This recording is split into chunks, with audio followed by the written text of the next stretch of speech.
So Tony, I met you in Nashville at a brunch table because I had some seats open and you sat down and you asked me, "Hey, what do you have in that Pelican case?" but but most importantly, thank you for being here, man. I appreciate your time. I appreciate you, and welcome to the CW Clinic. Hey man, I appreciate the opportunity to come on here. And that was a funny breakfast. I mean, we did have some RTA Syndicate brothers sitting at the table. So I knew that you weren't some really strange dude. Otherwise, you wouldn't have been at the table with them. But you did look pretty peculiar with your Pelican case. I'm going to use an alliteration right there for you. So so when you saw the Pelican case, did you think gun or something I thought else? it was firearms. I Yeah. definitely thought it was firearms because that's how we travel. And, you Yeah. had to have it locked up and go through the whole TSA embarrassing type, giving you the third eye and wondering what the hell you're doing with a gun type look. But no, it was watches for those who are kind of wondering what the mystery was. He had a bunch of watches, which I happen So to like as well. yeah, so I think you were wearing a Rolex. What were you wearing? A Yachtmaster? Yep. Yeah. Yeah, a Yachtmaster. I'm gonna explain why I had the Pelican case. Prior to that, I did once go through TSA pre-check with a full magazine in my briefcase, and they pulled me aside and they're like, "You screwed up." And I was like, "Oh yeah, what did I do?" They're like, "What does that look like?" And I was like, "Shit." I had a round. Actually, I experienced something slightly similar, but not as bad. But I was going offshore one time and I grabbed my duffel bag and there was actually a live round still inside the bag because I used it for the Yeah, shooting range. yeah. And that was a lesson there, that all that ordeal of going through the office, being questioned, all this crap. I said, okay, the lesson here is that I do not use the same bag for my shooting range as I do for my travel. That's a good lesson. That's a good lesson. I didn't apply that to me because it was my briefcase, and Yeah. I carry a Kimber Micro 9 as a EDC, Mhm. and it goes in my briefcase sometimes. So I gotta maybe change that up a little bit. I mean, But logic though, look at this. Firearms, you've got a mag that even if it's filled, yeah. what are you going to do? Pull them out like Tic Tacs and throw them at somebody? Or are you going to Mhm. throw the magazine at somebody? I mean, that's probably Yeah. more dangerous throwing a loaded mag at somebody versus thinking about what they actually are. Yeah, yeah, for sure. But you know what, dude? To be honest, like it was my mistake, just like it was yours. And things happen, shit happens. We just, plug along with our day and, you know, mistakes happen. We're human. And I think that's going to be a huge thing we should discuss when it comes to making mistakes. You know, prior to getting into that, to explain the Pelican case, we were at this event, where we were at, and I had just taken in $150,000 Audemars Piguet on consignment. Someone wanted me to sell their Audemars Piguet. And while I was in Nashville, I was delivering watches to people. And I was like, you know what? What am I going to do? Am I going to leave at this point $500,000 worth of watches in my safe, including someone else's that's high value? Or am I just going to take it with me and I know that everything's safe? God forbid someone breaks into my house or Yeah. steals or so on and so forth. So I was getting made fun of the whole time in Nashville. And I was like trying to explain it to people. I'm like, if I lose this guy's watch, it's going to hurt my bank account. So long story short, I was trucking that thing around the whole time. The Friday night event, Saturday event. I think we met on a Sunday morning. I had it next to me the whole time. I was running around Broadway on Saturday night with it. They wouldn't let me into the bars. But I think it was safer to have it with me than not. And when it comes to these sorts of decisions in business, just like you probably have, I've made big financial mistakes and I've learned my lesson. Man, I just take my gun where I think I'm going to be at somewhere of high risk. I mean, for example, when I had one of my Dodge Vipers delivered to me at the factory and it's in Detroit. And I Mm. was trying to make it back to a show. I had some sponsor deals lined up, and I said, only way I can make it to the show is to fly into Detroit and drive that thing home because the show was the next week. And I said, fuck, I'm going to be driving $100,000 car through Detroit. So that was one of the trips I did pack my carry. And when I got there, I had to go buy some rounds, because you can't carry the ammunition with it in some of those boxes. So yeah, I just try to be safe. You just got to Yeah. plan ahead. Yeah. Yeah. And that's why I carry everywhere I go. I mean, when I'm carrying inventory, it's an easy target. Yeah. And just like you're an easy target in the car, right? I don't know if I would want to drive in Detroit in a Viper, though. It sounds like you probably could lose some wheels pretty easily with Yeah, potholes. you get really good at slalom, like you see the potholes and you just learn how to weave at higher speeds, and the car is really good for that. Yeah. Yeah, I can imagine. My current daily driver is an RS7, and it has like 22-inch stock wheels Oh on it. yeah, tiny little tires. Tiny little tires, and the edges of the stock wheels are like razor sharp. Oh yeah. And I'm here in Connecticut, and the plows beat the roads up in New England. So I go over a pothole even slightly wrong, I'm out of tire. Oh yeah. And of course, they don't have spares. No. And they give you've seen this, they give you this like half-assed thing that is supposed to fill your tire up. The inflator system. That Basically, one it's fancy fix-a-flat with a built-in pump. Yep. doesn't work. Not on big holes. Doesn't work. A nail stuck in your tire, it'll work. Blowout, no. Yeah, I've learned that one. I've bent the wheels on that car 4 or 5 times now. I've had it less than 2 years. Actually, it just came back from the wheels getting straightened out, and I actually think I have a what the hell is it called? A wheel bearing. I think I need to work on a wheel bearing because I have some humming coming from the front, probably from some potholes. Yeah, if I lived anywhere in the north or northeast where there's winter roads and salt conditions and potholes, I think I would just stay in my TRX the whole time. I would just drive a truck. Here in Houston, the roads are generally pretty flat, not a whole lot of potholes because we don't get the harsh weather. So you can actually drive exotics anywhere really in the south a whole lot easier than in the north. Yeah. You want to hear a good story about my truck? Sure, man. I always love good stories about trucks. You'll appreciate this. I think you'll appreciate this. So we've had no snow in New England this year. Everything's been Utah, Colorado, California. Tahoe. Yeah. Like 15 feet of snow. Nothing out here in New England.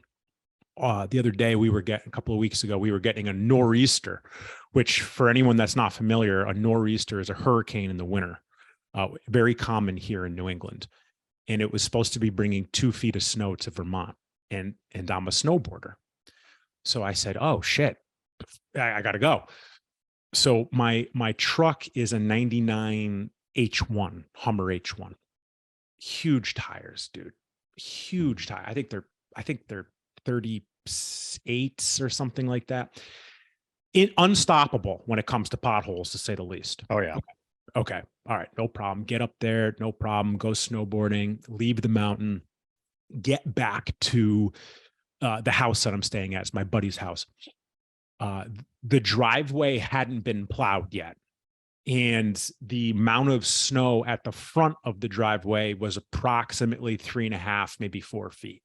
And I deflated my tires because I have the CTI, I think it's called. I deflated the tires, plowed right over that 4.5 feet of snow. I'm going, 3 feet of snow on the driveway. I'm going. I get to an incline on the driveway and I just start spinning. And I'm in an H1. It's like the most capable vehicle with winter tires on it, right? Sure. So I start spinning. And I thought to myself, when I drove up the night before, it was slushing. It wasn't snowing yet. It was slushing because it was still a little warm. So that slush had kind of stayed stagnant and seeped into the gravel driveway and became mud. Oh. It became mud, but there was 3 feet of snow on it.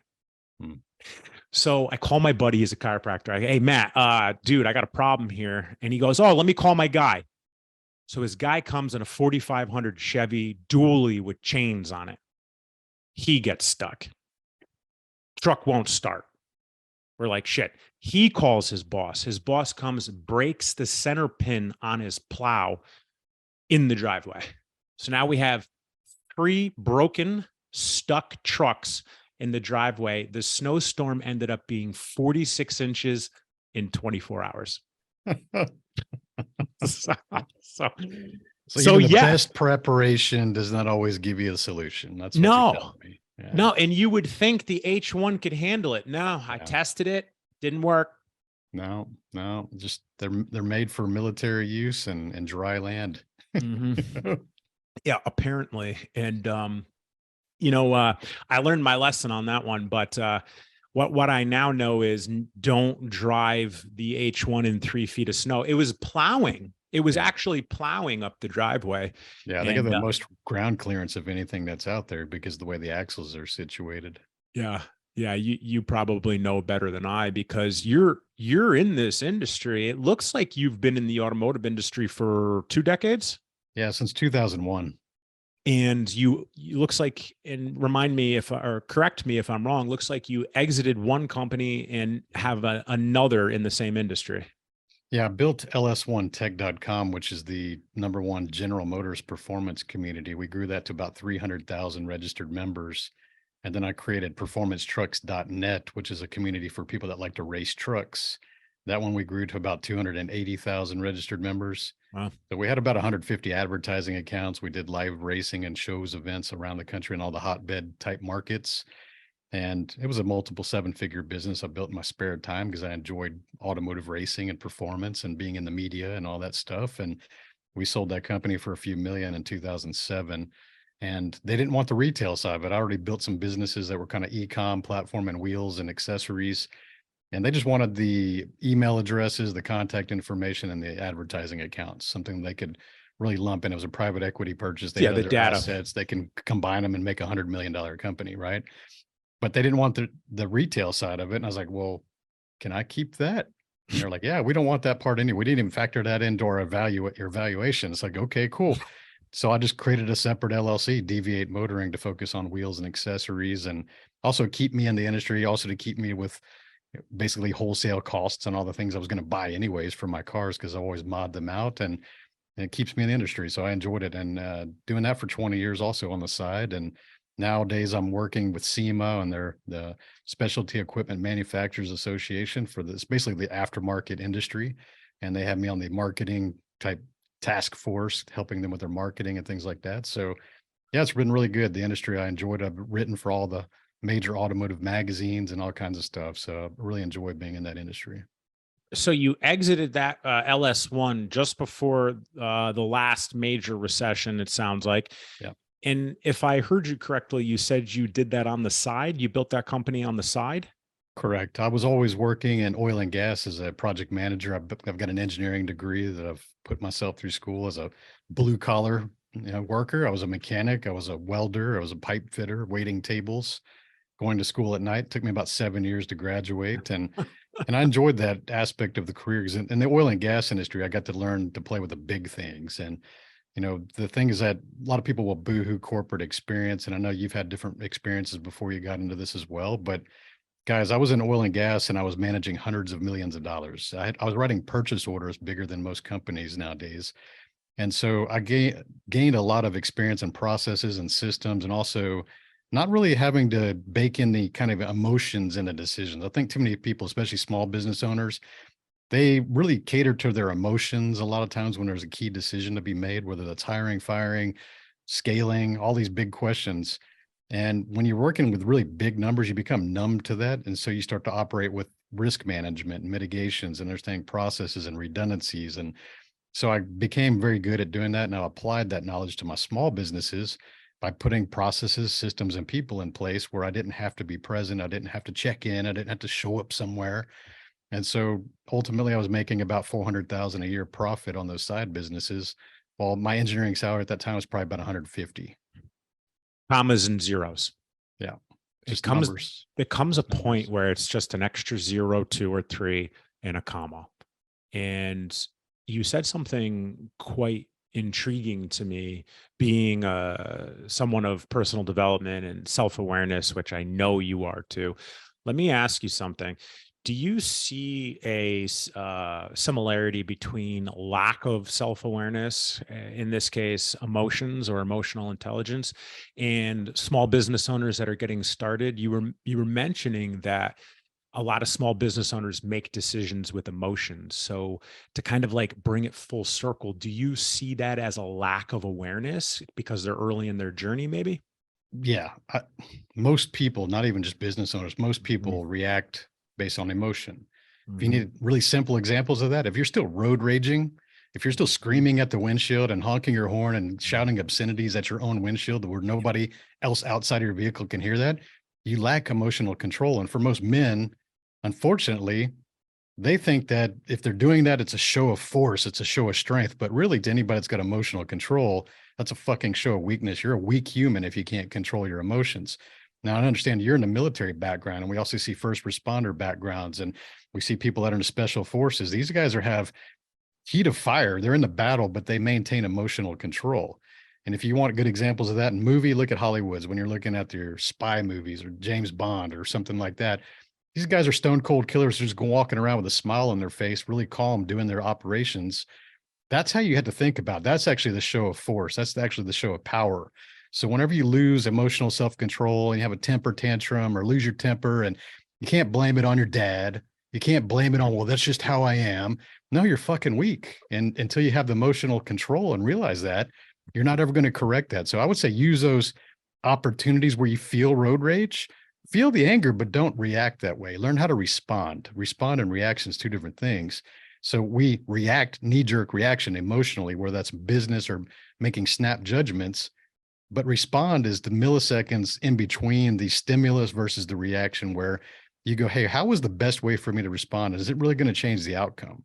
So I start to think about things we can control and just, dude, just smile at the person. Whoever's cutting you off in traffic, they probably be oblivious to you anyways. They're probably having the best day of their life, probably singing to the radio, maybe doing a selfie, talking to their dog in the next seat. They're probably having the best time of their life, and they're ruining your fucking day for the rest of your day because you allowed them to get into your head. So it is lack of self-awareness. And if you need some guidance on that, I would say go join martial arts or some kind of a combat sport. That's where I learned it as a child. I took judo as a kid and I hated it, man. The first 2 weeks, I was just getting tossed. Yeah. I was getting tossed and tossed and tossed. They wouldn't teach me how to strike. They wouldn't teach me how to kick.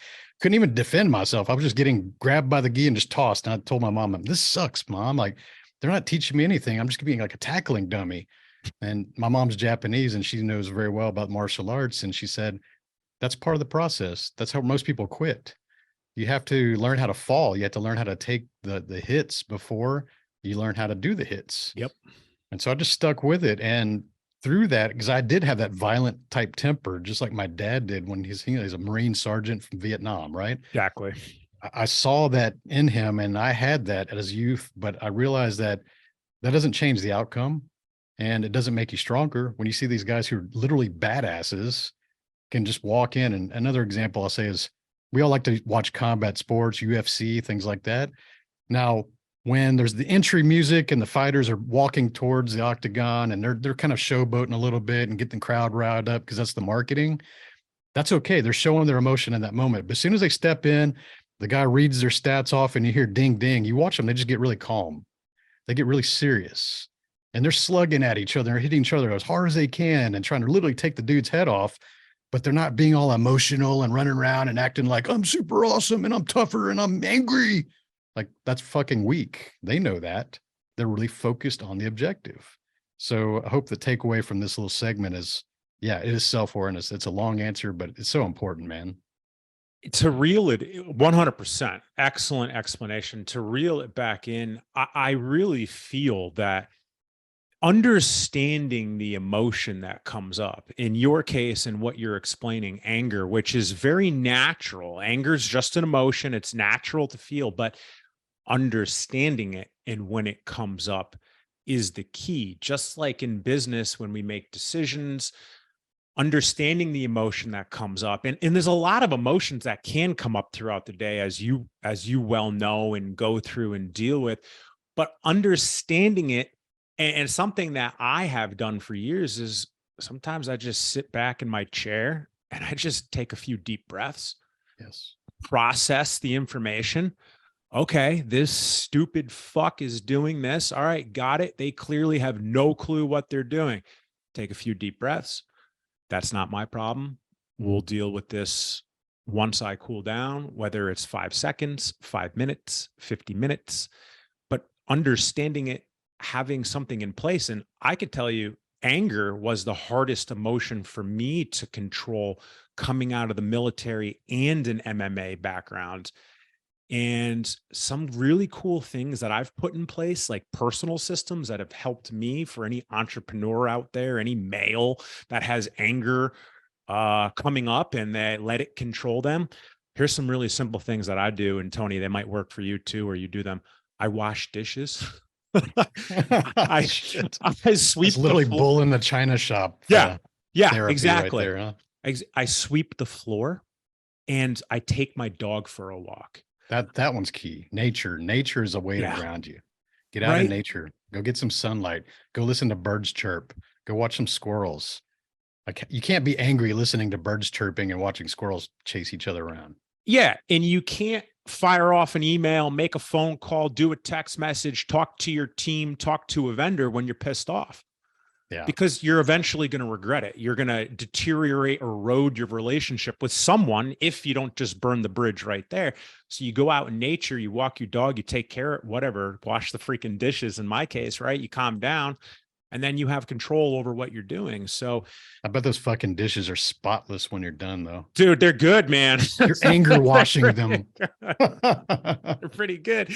And here's the thing, dude, if someone asks me to do dishes, typically I'm going to be like, nah, someone else could do that. Yeah. Not because I don't want to. I could just be doing better things with my time. However, if it comes to me calming myself down, it's a perfect time to do it. But I think we have to go through the inability to process our emotion, the ability to process our emotion, and then find the sidestep to really handle it. And I know you know this. You've moved through 20 years of entrepreneurship. At 15, in my second decade, I could tell you the first 10 years I didn't process my emotion correctly. So what that perspective allows me, which I think you would agree, and if you don't, please tell me, when I look at someone who's early in their journey, maybe 2, 3, 4, 5 years, maybe under a decade, I almost expect them not to be able to handle their emotion correctly or make decisions as well as they could. Do you ever have that perspective? Yeah, dude. It's funny because let's look at social media. We talk about, really, this is not age, this is about experience, right? Because somebody could start their first company at age 60. That doesn't mean they have all the answers. You may perceive that because they're old, they got the gray beard like we do, right? Right. But experience in entrepreneurship or experience at a specific career or profession, those are what really matter versus your age. Yeah. And so if you're inexperienced, you're going to make stupid mistakes. And a lot of those are going to cost you thousands, if not hundreds of thousands, or potentially millions of dollars. Like, you're going to make those stupid mistakes. Yep. That's literally why people hire coaches like you and me. Yep. It's mistake avoidance. We're trying to help you with these processes and accelerate results, but ultimately we're hiring coaches and learning from mentors or reading books, listening to podcasts to avoid making mistakes. To avoid the landmine. Yeah, just a mistake avoidance. Yeah. And so when you're young and you're making these emotional decisions or rash decisions, or you got to realize that you're operating from what you've been programmed with from your teachers, your parents, your society, the way you grew up. Yeah. And you don't know any better. For example, when I sold my first company, I was 34. So I'm a 34-year-old multi-millionaire. Yeah. And fuck yeah. I'm 50 now, but I would not hire my 34-year-old self as a coach. Yeah. I would not do that. Neither would I. I would not even been the right person to do that. Yep. Did I have money? Yes. Did I have success? Yes. Did I have all that? Yeah. But I didn't have the wisdom. I didn't have the self-awareness. I still had a lot more insecurities. I still had a lot of growth to go through. And, we think about people flexing and stuff on the internet. That was me in my 30s and 20s, right? Because I didn't have the self-awareness, and I was also a lot more insecure. So I thought that I needed that external validation and that this is what rich people do and all this shit. So now when I see people doing it, I can tell how long they've been rich. they're still doing it. It's like, oh, cool. You've been rich like less than 10 years. I get it. I've Yep. been there, bro. I don't want to judge you, but Yeah. you're going to grow out of that hopefully, and you'll find out there's a different person on the other side of that. Yeah. Yeah. And it's the same. I wouldn't hire my 34-year-old self either. And that was only 4 years ago. You know what I mean? Like, Yeah. but having that perspective that you have and knowing that the man that you were in at that point in your life, Mhm. for whatever reason that you deem wouldn't be proper for you now, or probably close to that age. And I'll tell you what, I turn away more people than I accept to work with when it comes to coaching. To lightly touch on the subject, I only allocate 10% of my week to coaching other people, because Mhm. I have companies, like, shit needs to get handled. But the point is, and what it is either I can help you or I can't. And if I Yeah. can't help someone, I'm not going to take your money. Why would I take your money? I'll refer you to someone who can help you.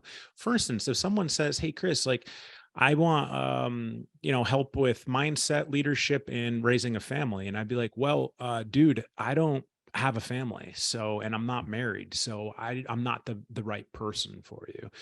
But a coach should have that type of awareness Yeah. that they are not the best fit for the person. And there's plenty of bread on the table for us all. So connecting them to the right person, in my opinion, is more important. But we're not here to Well, talk about you and that. I think that way because it's ethical and it's doing the right thing, but some people Yeah. will just say yes to everything. And I mean, we see these examples, especially in some of the groups we run in, where people are always trying to answer questions they've never solved before. Yep. They're trying to position themselves as an expert, where if you have humility and go, hey, you know what? I don't know the answer to that, but I'll find that for you.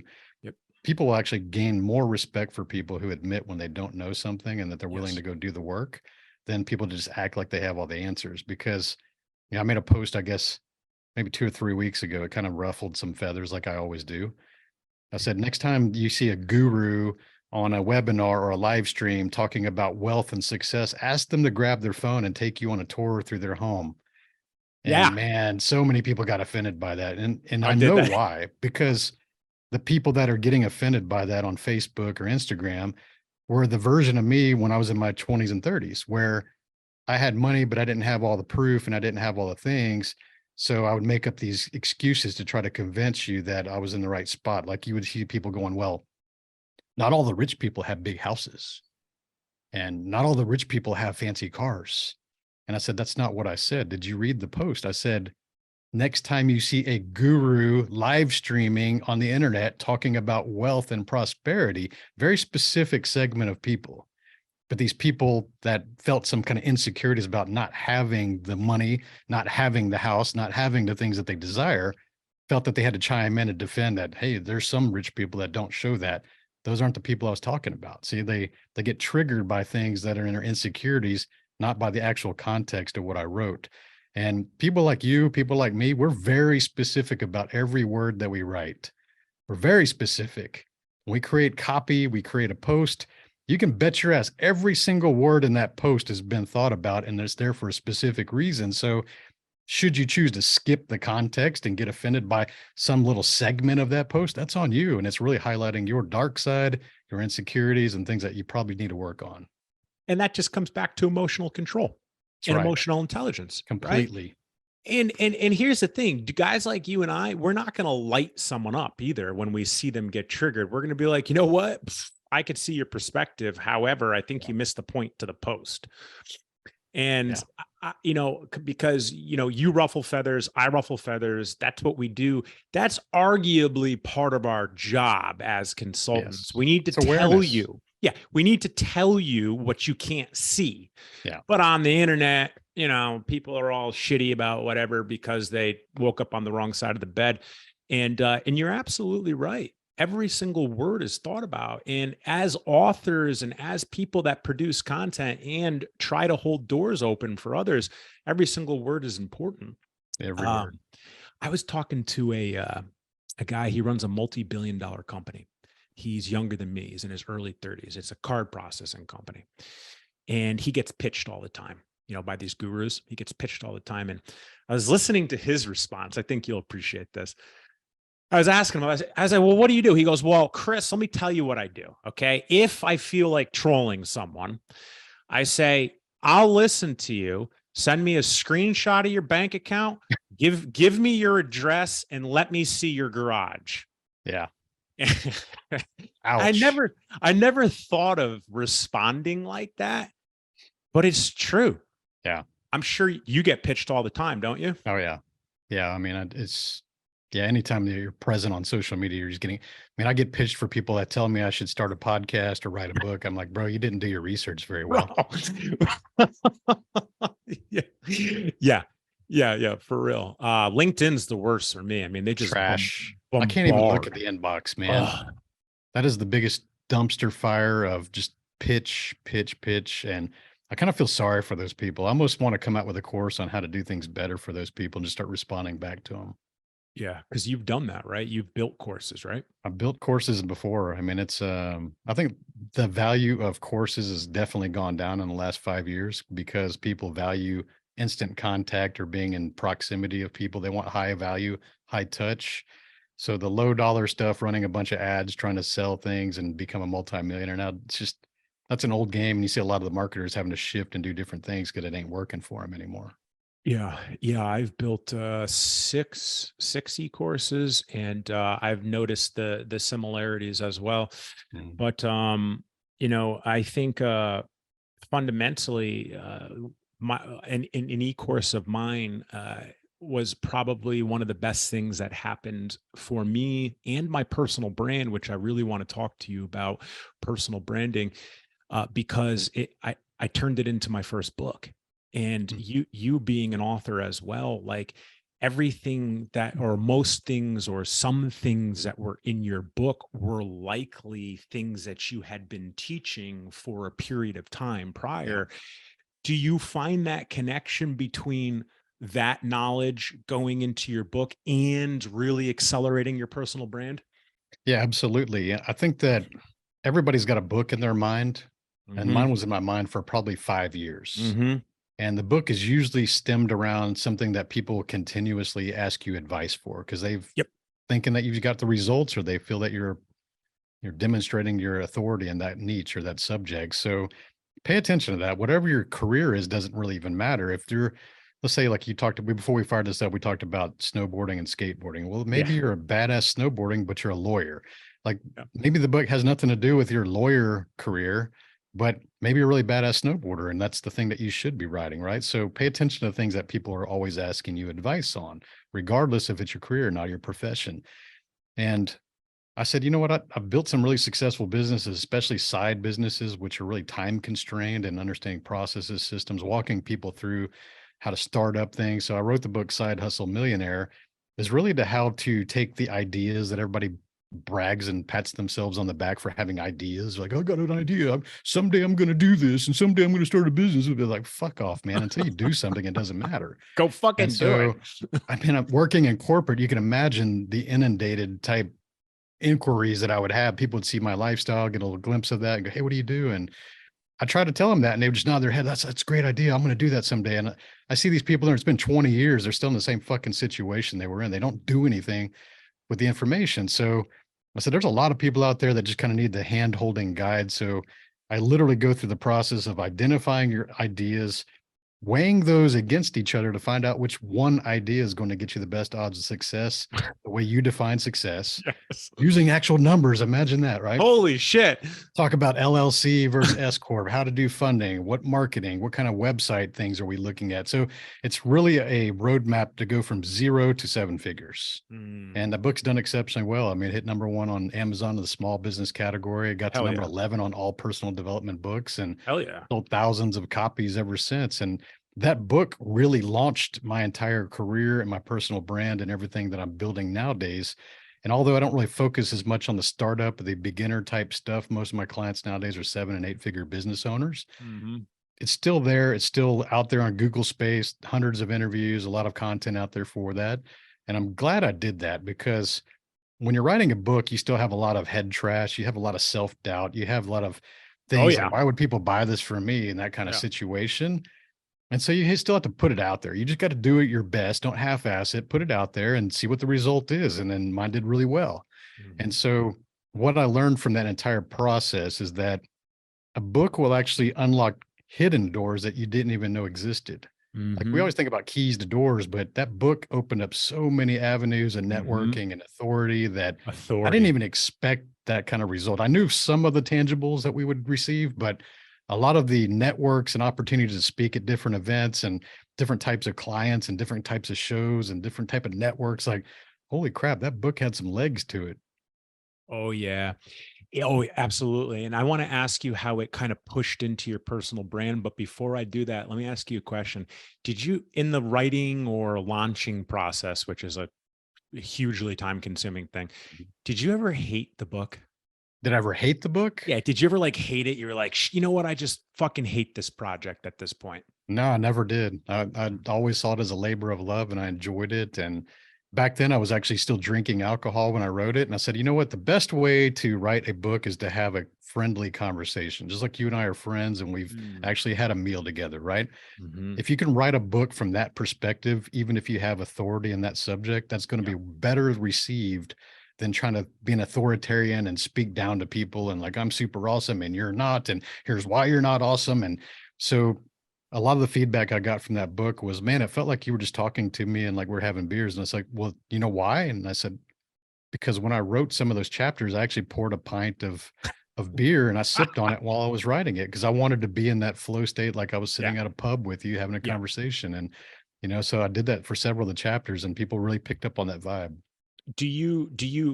That's amazing. Do you run into this situation where when people meet you in person, they're like, Tony, you're exactly the same when I listen to your podcast and read your book and read your social medias. Do you get that kind of feedback?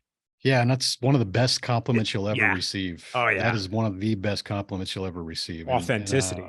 You and I have met some pretty big names out there. Oh yeah. We're not going to throw people under the bus, but some of the people you guys follow and you idolize and you think are the greatest shit are pieces of shit behind closed doors. And I share the stage with some of these people, and you get them in the back rooms and they're not talking about how they're helping people. They're talking about, you see how many people I closed? You see how many people bought my program? You see how many people ran to the back of the room and got my offer? Oh my God, fuck, I made all kinds of money. Like, they're really just focused on the financial shit. And I wish you could see the truth behind some of these, but the thing is when you know these things about people, you start looking back on their content and what they do and who people they run with, you see evidence of that shit. It's out there in plain view, but most people just choose to deny it.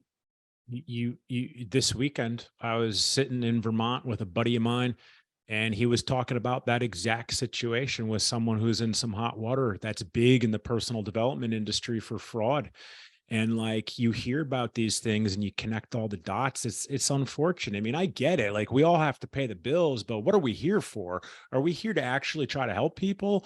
Or are we here to sit here and be like, I did a 90% close on my pitch from the stage, which you should never pitch from the front of the stage anyways. No. But I mean, like, there's one thing to be like, hey, listen, you guys want to follow me on socials, or if you want my book, whatever, go see my team in the back. But that's not the point. Yeah, I think that's one of the coolest compliments that I started to get in the past couple of years, and I knew you were going to say the same thing as well.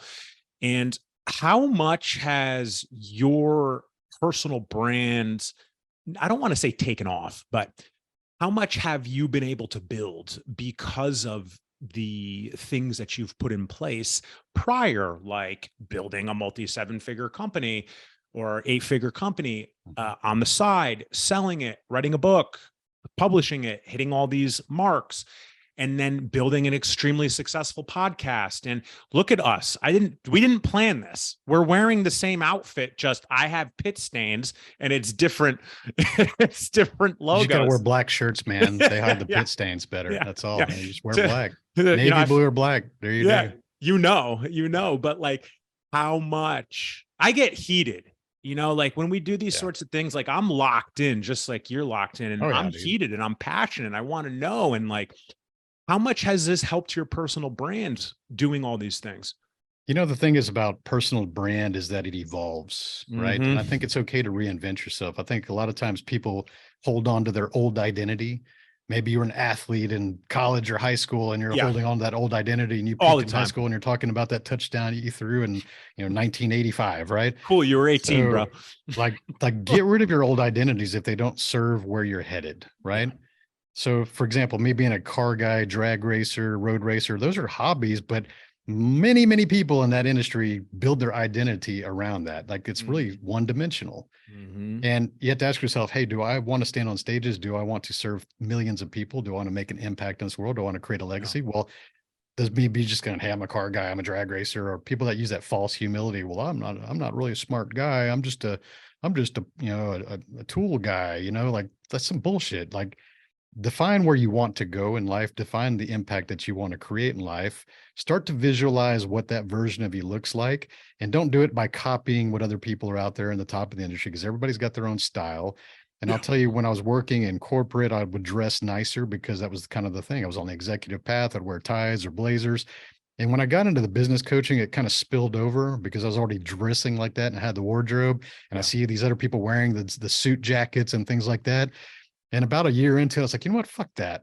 Like, this is freedom, and I'm not going to do this anymore. I don't want to wear that shit anymore. I actually want to just be myself. And that's Chuck Taylor's and comfortable clothes and my t-shirt that I sport my own brand. I'm not out there repping other people's brands. I rep Hell my yeah. own brand, Hell right? yeah.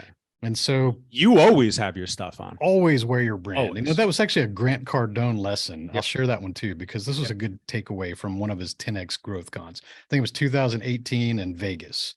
There was a guy sitting in the front row at the 10X Growth Con, and he had this fancy belt buckle, probably a Hermes, the H belt buckle. I can't remember. It was like one of those, like Louis Vuitton or something. Like $1,000 And belt buckle. these douchebags always like tuck their t-shirt in behind it. So you could see but it. It's like all hanging out, but it's tucked in and just behind the belt buckle. So you can see the belt buckle. And so Grant's on the stage and he's like, bro, first row VIP. And the guy's like, yeah. He goes, I see that watch. I see that belt buckle. Man, he goes, stand up, dude. Let's show these people what you're wearing. And the guy's all proud. He's like, he's flexing his watch and his belt buckle. And Grant's like, how much that belt cost you? And the guy's like, $1,000. Like, damn, $1,000. Damn, that's amazing, dude. And Grant pulls up his shirt that was untucked, and he had a 10X belt buckle, the logo that was ruby and diamond encrusted. Ooh. And he was showing it, and he goes, that's amateur shit. When you start to rep your own brand and it's a tax deductible write-off, then you're in the big boy league. And everybody's like, damn. That's that billionaire shit. That's it, dude. Rep your own brands. Quit fucking repping everybody else's brands. Go design a logo. Go have some t-shirts made. Have some hats made. It's not that hard, right? Yeah. And so personal brand is who you are. I want, like you said, if you're the same in person, I love that. And you are, because I've seen your content. We have met in person. You're exactly the same in person. It's so much easier, dude. Yeah. You don't have to carry a liar's handbook around to keep track of all the lies that you told and who told what and this and that. So, dude, just be yourself, be comfortable, but don't try to blend in it or just copy what other people do. Just really ask yourself, what does that version of you look like in 3 to 5 years? Your fitness, your confidence, the way you walk, the way you communicate, your eye contact, all the things that you need to improve and invest in, and go do that kind of stuff. Just become that. And it may change, and that's okay. And 5 years from now, I may be fucking having a mohawk and fucking walking around in red leather. Who fucking knows? We just don't know. I can't do the mohawk, bro. You could tape one on. You could definitely tape one on. It's just painted on. There you go. Just paint a tattooed mohawk. That you could start a trend. I'm gonna tattoo a mohawk on there. Get my brand tattooed up there. You thank you for that compliment, and vice versa. You said something quite intriguing. You said, get a vision in your head and make sure it's not someone else's. I would piggyback on that. I would say fucking work on that vision fucking daily. Yeah. I'm very, like everyone knows that listens to me. I preach visualization, right? I even write about it, but I work on that vision daily, man. Whether it's in the shower, whether it's right here in this chair, whether it's in the hot tub, whether it's at the fucking gym. I don't know about you, but I mean, I know we're going to talk about fitness here in a minute, but I get a lot of good visions and ideas when I'm working out. And preach. Right? I think we talked about that in Nashville. Like to me, the gym and anything around water, like you said, the shower, exactly. Anywhere around water or at the gym when you're doing something really physical, it doesn't take a lot of brain activity. And you kind of clear, you're being physical, but your brain is kind of clear. And you're like, Like, Yep. I just came up with a content idea, or here's a next book, or Exactly. yeah.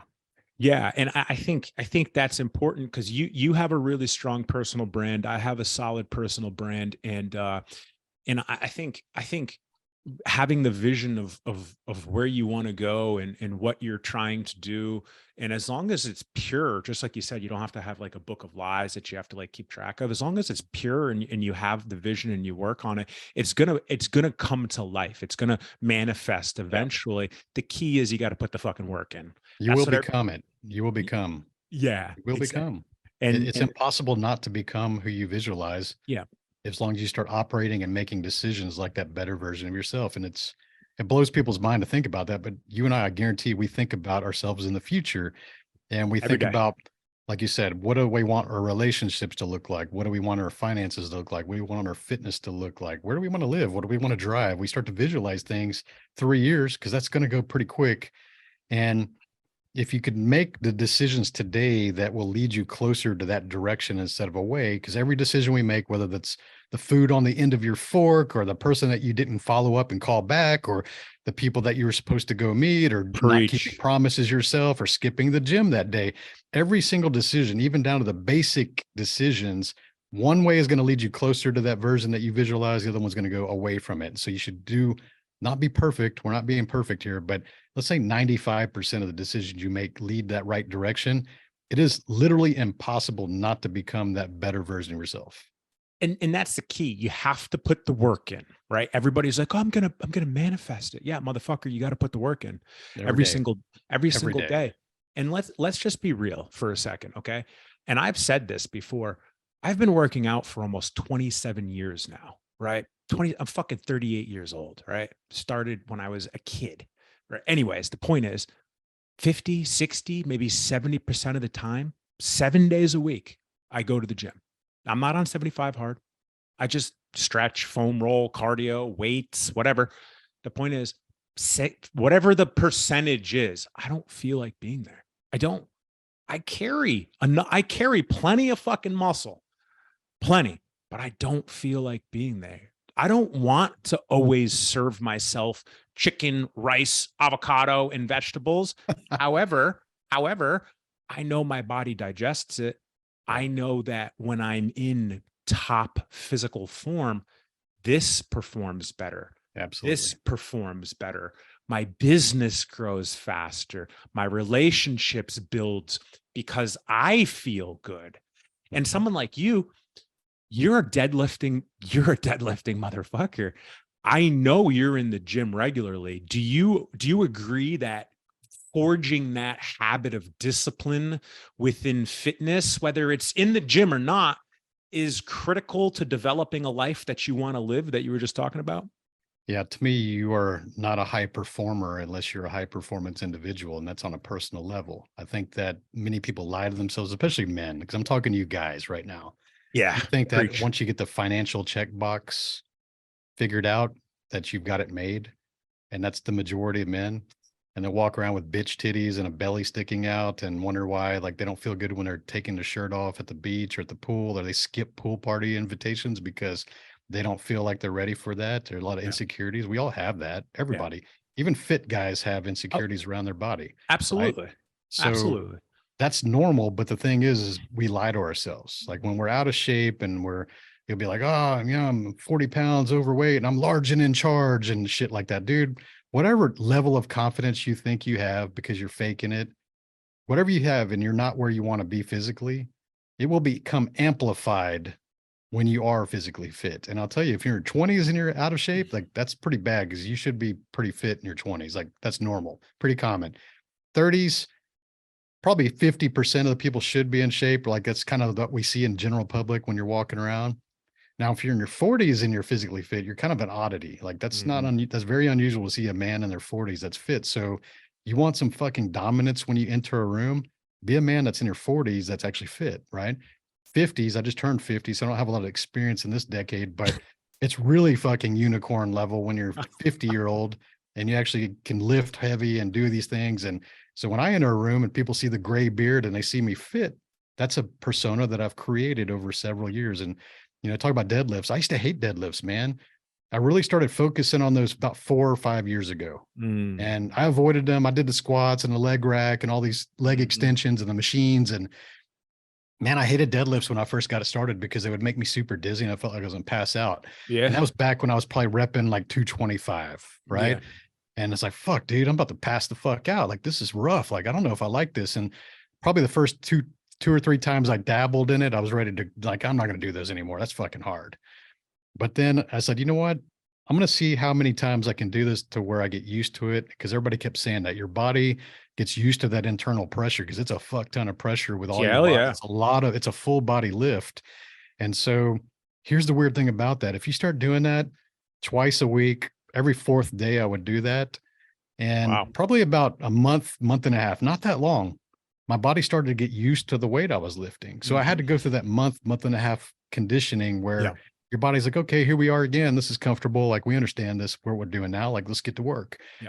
And it just progressed. And the first year will probably be progressing the most for people because you kind of catch up to where your physical size is. Sure. So I think I got to like 315 or something in a year. But man, to get to 405, which is 4 plates on each side, that took like another year and a half. Like, it's harder. The heavier it is, obviously it takes longer.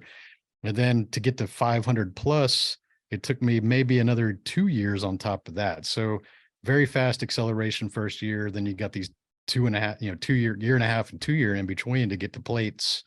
And so I'll keep going and see how far I go. I'm not trying to be like a major power lifter, but I'm just always pushing my body to see what I can do. So I think I can get 600. I think I can get that.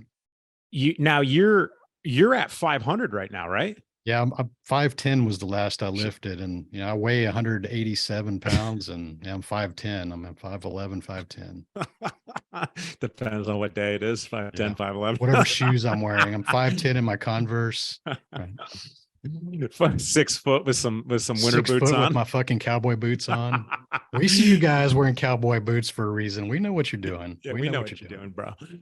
So, okay. So I agree 100%. And, I've been deadlifting for fucking whatever, 20 plus years. So it's, a little bit different for me.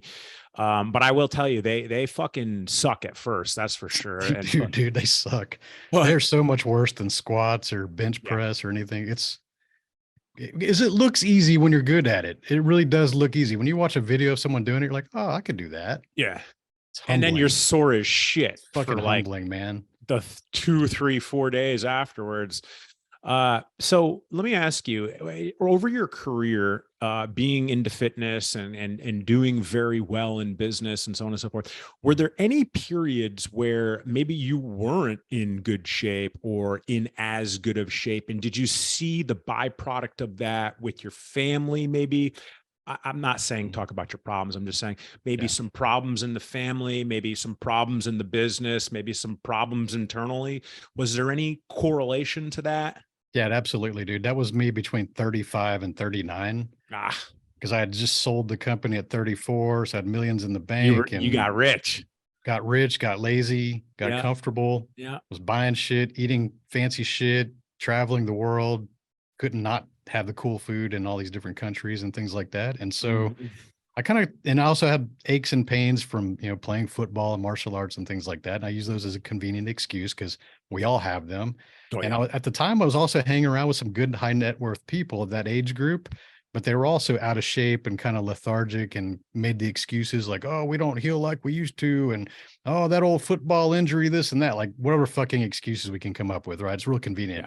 Yeah. And when you hang around with people that make excuses, you kind of volley them back and forth like you're playing tennis. Like, Yeah. here's my excuse. Oh, cool. I got the same excuse. Let me hit it back over that. Oh, that's a cool excuse too. Like, let me hit you my new excuse. Like, oh, cool.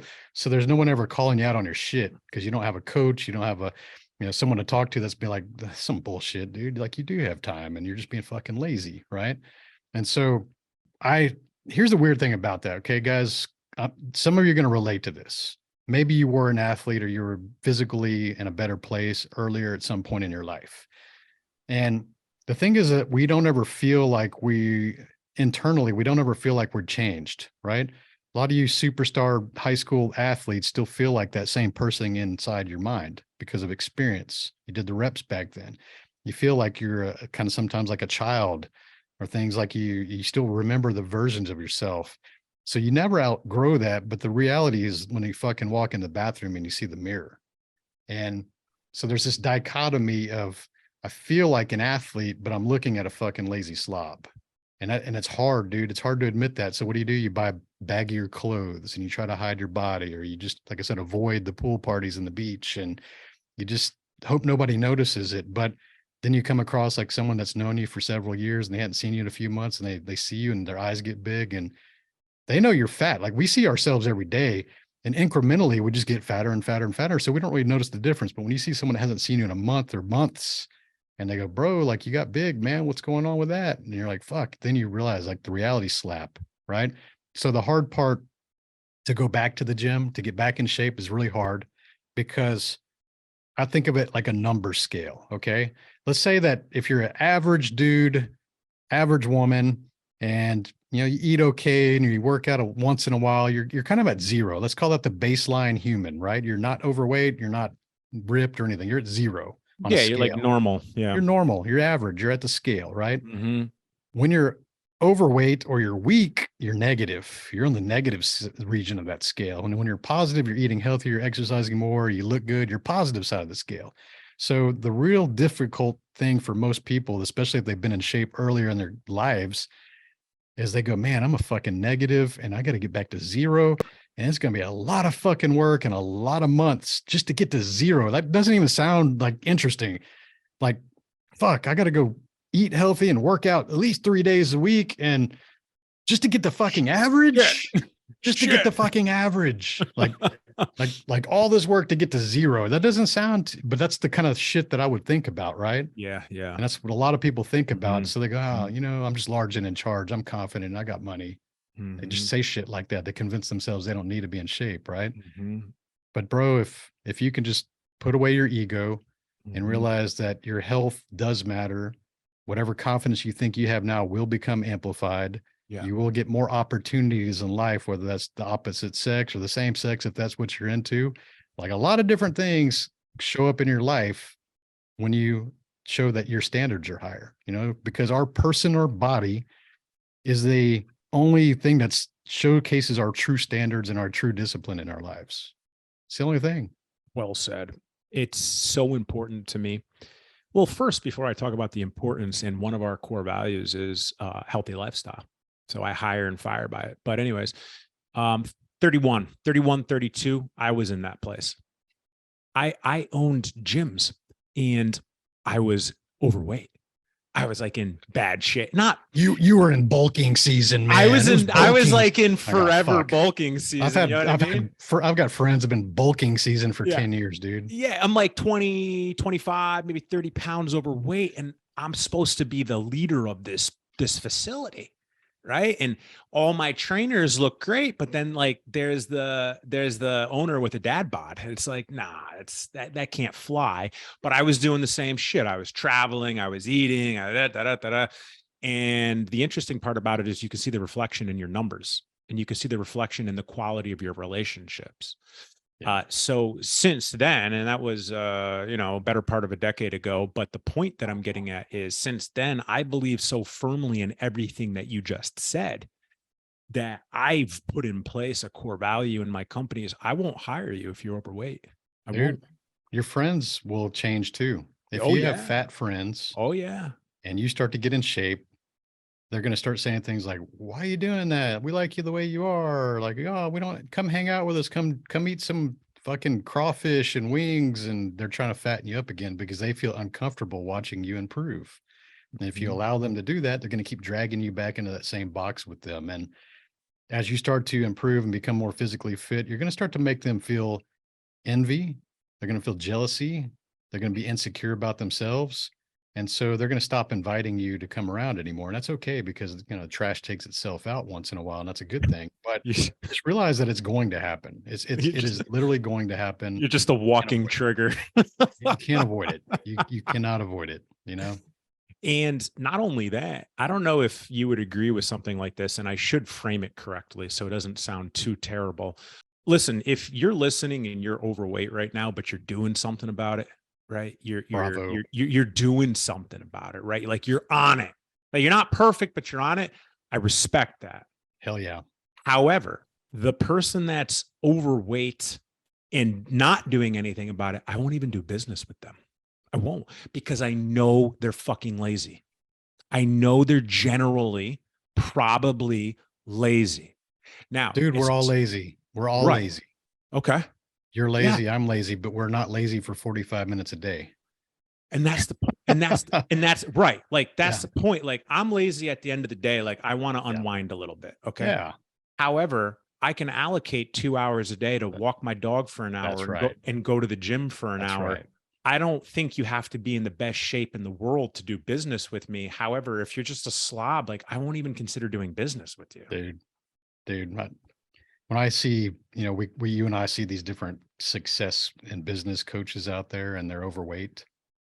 It's like, bro, like you're a walking business card of your discipline and your standards.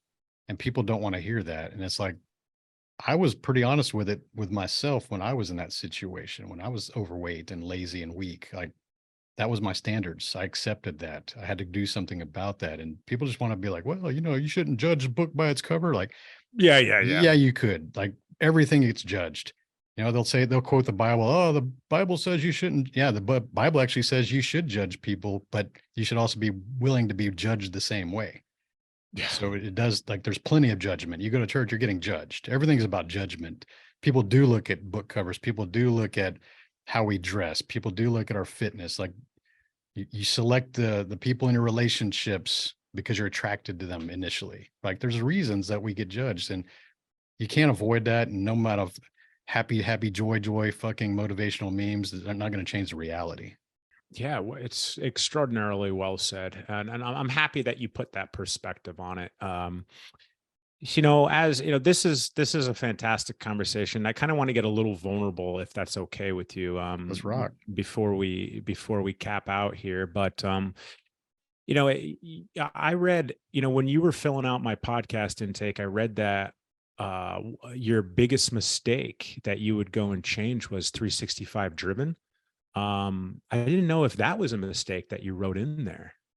Maybe that was a mistake. I didn't remember writing that part. No, I have zero regrets about that. I didn't, guys, what I'm talking about is like you have an intake to come on someone's podcast, and one of the questions that I say is like, what's one of the biggest mistakes of your career? And I saw you write that, and I figured, I think maybe I read it wrong. Yeah, I think this is a mistake, actually. So, and I'm happy that we clarified that. So let's say you're going back to fucking Tony, side hustle, making half multi six figures, mid six figures on the side, right? You know what you know now. All right, go back to that, Tony. Talk him through some really monumental mistakes or a mistake, that you could give perspective on. Like, you don't have to necessarily tell me the biggest mistake. I'm just saying. I'd say that the biggest, I wouldn't call it a mistake. I would say a missed opportunity, right? Because we're all going to make mistakes. That's normal. Well, but yeah. What I could have done better. Yeah. I built these companies really hiding behind the spotlight and hiding behind a logo. A lot of you are going to relate to this. You build a company, you hide behind the logo because you're insecurities, and you don't want to put yourself out there. You tell yourself bullshit like, oh, I'm trying to keep my life private and like whatever. And I've had all the excuses too. So at age 18, even going back that far, I wish I would have joined Toastmasters and learned how to become a more effective communicator, public speaking style, leadership things. I wish I would have invested in communication skills earlier in my life, because that would have not only benefited me from the dating scene, the corporate career scene, the entrepreneurship scene, it also given me more confidence to put myself out there. I mean, there's the things that, yeah, we don't like the way we look, we don't like the way we sound, and we kind of stage fright once in a while. Like I had all that shit. And when people was like, oh, you should write this book and you should put yourself out, you should do some videos, man, I was like, dude, I don't need to do that. That's the way I would justify. I don't need to do that. I made a very successful life, and I've got a family, and I've got a career, and I've got businesses. And so it was like, I'm comfortable is what that was really saying. It was really bullshit excuses, because which is dangerous. It's bullshit excuses, dude. So I wish I would have done that earlier on. I started doing that in my mid-40s. When I was writing the book, I joined Toastmasters just in case people wanted to interview me. I just want to be prepared. Again, I was being prepared. And so that led to me speaking and competing in public speaking competitions and winning those kind of things, and becoming the president of that club, and just going all in, because I don't half-ass anything that I get into. So I just decided, hey, I'm going to go do this. I'm going to learn. I'm going to take the notes. I'm going to participate, not just sit in the back of the room and be a shadow, right? I'm going to do things. And so I didn't understand anything about public speaking. This is a big one, okay? Because a lot of you out there listening want to do content creation. You want to be on stages, and I love all that, right? Preach. But you haven't invested in the skills. And if you just did like me in corporate, and I've done thousands of slideshows and, you know, pitches for companies, that is not public speaking. That's the occasional courage to stand in front of people and saying something, but that's not public speaking. Presentation. So most of us in that corporate space, we kind of think that we're public speakers because we can do that, the slideshows and occasional presentations, or lead the team, rah, rah, rah, had 75 people, right? It's all bullshit. It's excuses, because unless you've had specific training in public speaking, whether through an organization like Toastmasters or hiring a public speaking coach, that's a better option for accelerated results, then you don't know shit about public speaking. I hate to tell you, like, your ego is telling you you're good at it, but you're probably not good at it at all. Yeah. And what does this matter? Okay. So when we take public speaking training, specific training to that, you learn a lot of tactics and strategies which you didn't even know existed. You learn how to use vocal inflection, vocal range, volume control, stage presence, eye contact, crowd work, a lot of different things that are tactical that help you become more influential, to get your message across, and to be more interesting and more entertaining to listeners. So if you haven't had that specific training, you don't know shit about public speaking. So put aside your ego, go invest in a speaking coach, go join a Toastmasters at the very least, and do the reps, do the work, do it for years, study the greats, start to figure out what they do, hire mentors that can teach you things that you're not aware of, how to improve.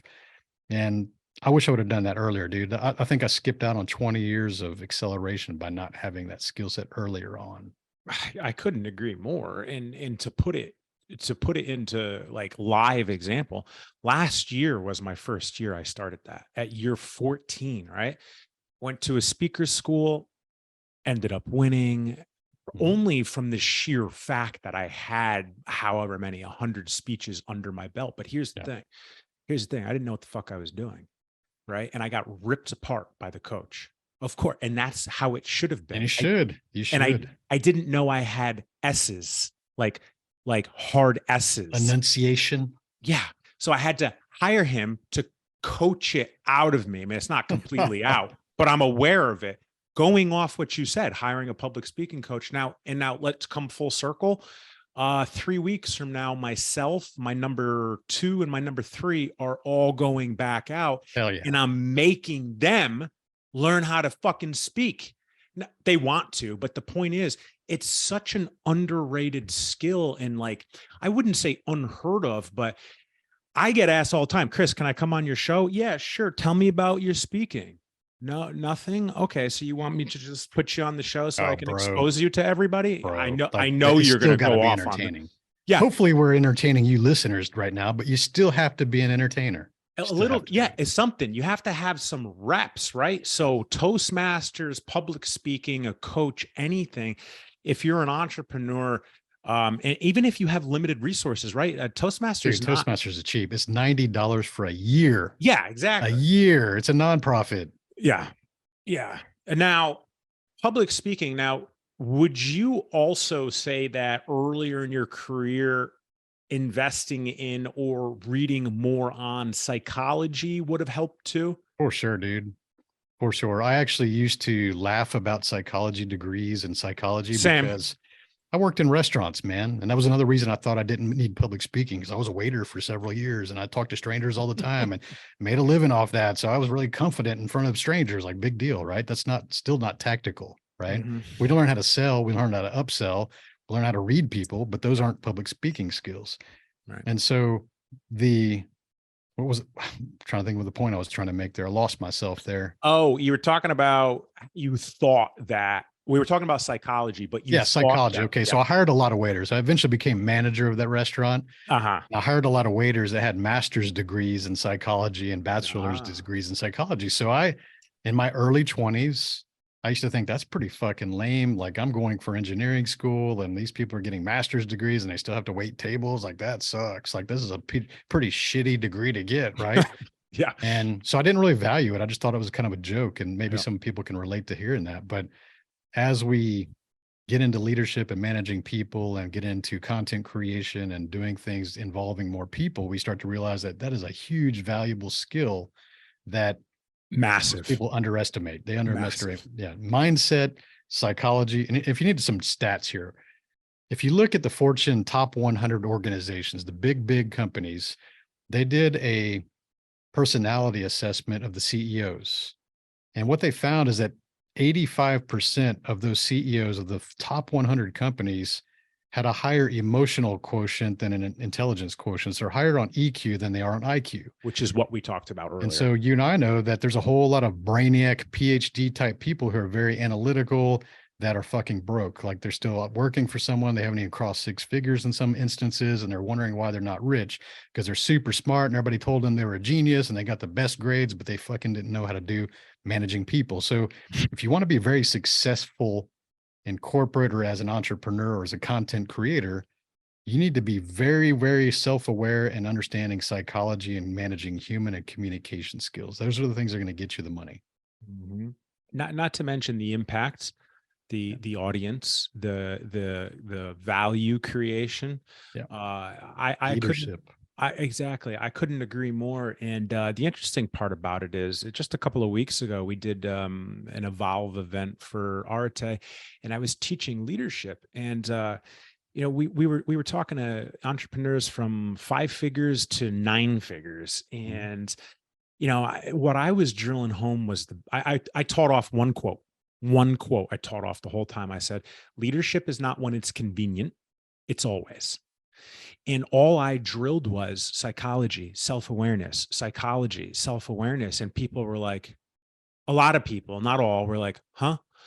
And regardless if you're an entrepreneur or not, I believe that self-awareness and psychology mixed with being able to speak, especially if you're an entrepreneur, because a lot of us entrepreneurs are visionaries and we have the idea here, we see it here, but if you can't get it out and people to actually understand it, you're literally wasting people's time and money, your own money, and spinning gears. For sure. Yeah, well said. Yeah. I think today was a fantastic conversation, and I really want everyone to be able to connect with you. I know you're super active I know your podcast is huge. You're super active on Facebook and Instagram. There might be more. Why don't you tell us where we can find you? Yeah, I'll keep it simple. My website is 365driven.com. So 365driven.com. You'll find my podcast, the book, all the social channels that I'm on. And if you're into coaching, I'm there as well. I do business coaching and leadership executive coaching. So yeah, I enjoyed the conversation, man. We always cover some good stuff, and I'm looking forward to having you on my show as well. And we're going to have part 2 over there. Yeah. Hell yeah. Next week. Yeah. Hell yeah. Well, dude, listen, you definitely created some value here. I mean, when I say some, I mean an immense amount. I am grateful for your time. I'm thankful for your time, and just know that I appreciate you, man. Thank you, brother. Thank you. Good times. Yeah. Enjoy those skateboarding lessons and make sure, skateboarding sessions. And sessions. One of the best things I learned is always wear a helmet. Dude, I'm padded up. That was an agreement with my wife. I'm going to relearn skateboarding, but I'll just pad up every time. I don't want injuries either. So yeah, dude. Well, just be careful, and we'll catch you next time. All right. All right, brother.